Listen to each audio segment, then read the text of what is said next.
So this is your first hunt. Hey everyone, how are you guys? I hope you're all doing great. With the release of Predator, Badlands, as I promised, I've prepared a full spoiler review for you. The film went far beyond my expectations and honestly impressed me a lot. It stayed faithful to the original universe while expanding the story from a much broader perspective. When the first trailer dropped, I already told you that I had my doubts. Maybe I thought it would only serve as a setup for a new Alien vs. Predator film. But now, I've decided that the Alien series has reached its limit. To be honest, the Alien saga has overstayed its welcome.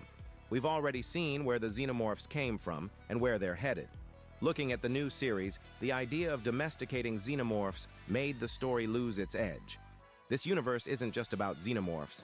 We also needed to see more about the Weyland-Yutani Corporation's interactions with other alien species. Predator. Badlands fills that gap perfectly, delivering an experience far better than expected. Before getting into the details, let's talk about the post-credit scene that everyone was eager to see. The mid-credit scene in Predator. Badlands opens the door to the next movie and leaves you saying, "I can't wait for the sequel!" If you haven't seen the movie yet, be warned. Heavy spoilers ahead. At the end of the film, Dek defeats his father and becomes the new leader of his clan. In Yautja culture, the strongest always becomes the leader.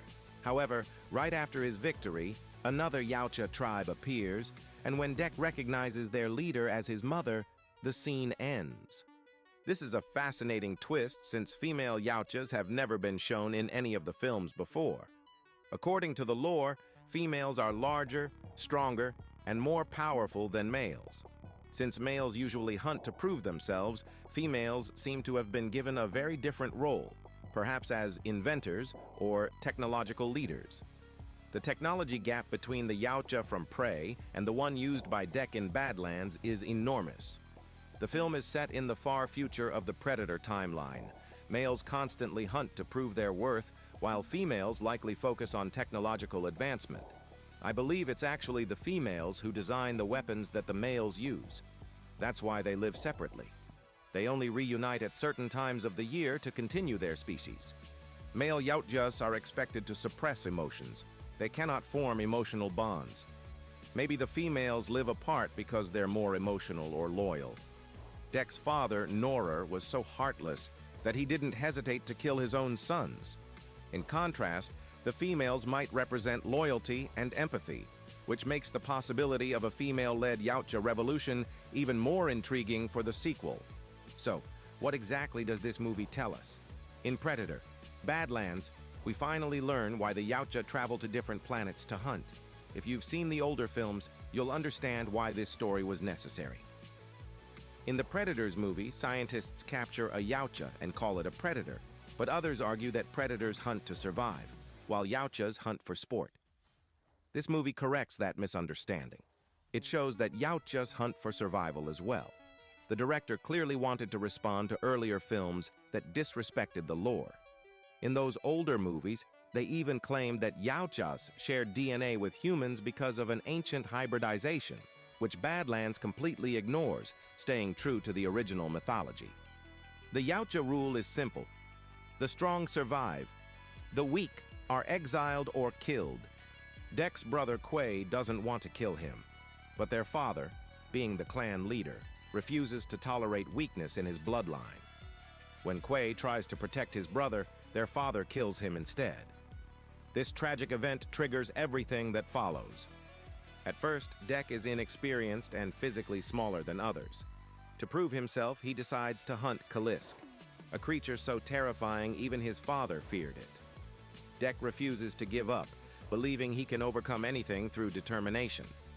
After crash landing on a hostile planet, he meets Tia, a sentient android created by Weyland-Yutani.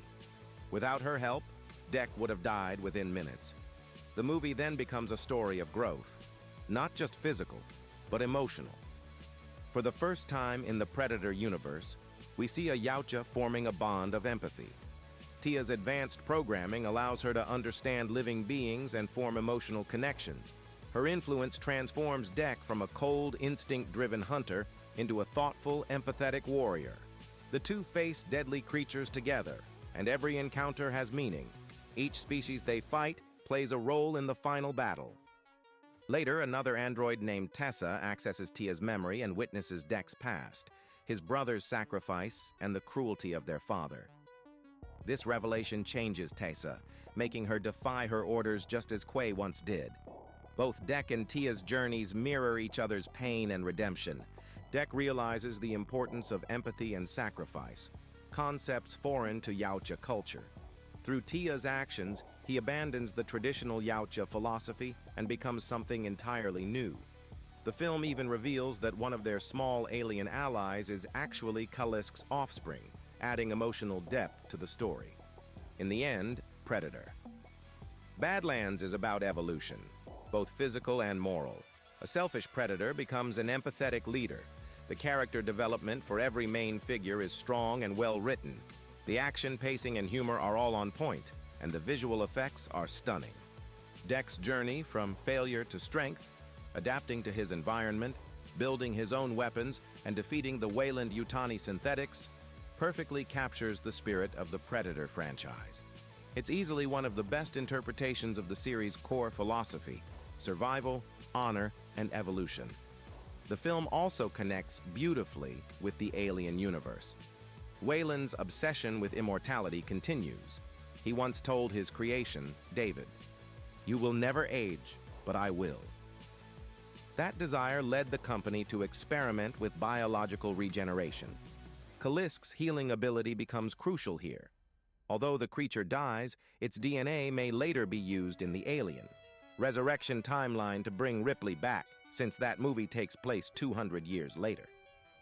This makes Badlands not just a Predator film, but also a meaningful bridge to the Alien saga. The ending also teases a potential sequel featuring Dek, Tia, and Duck as a new team.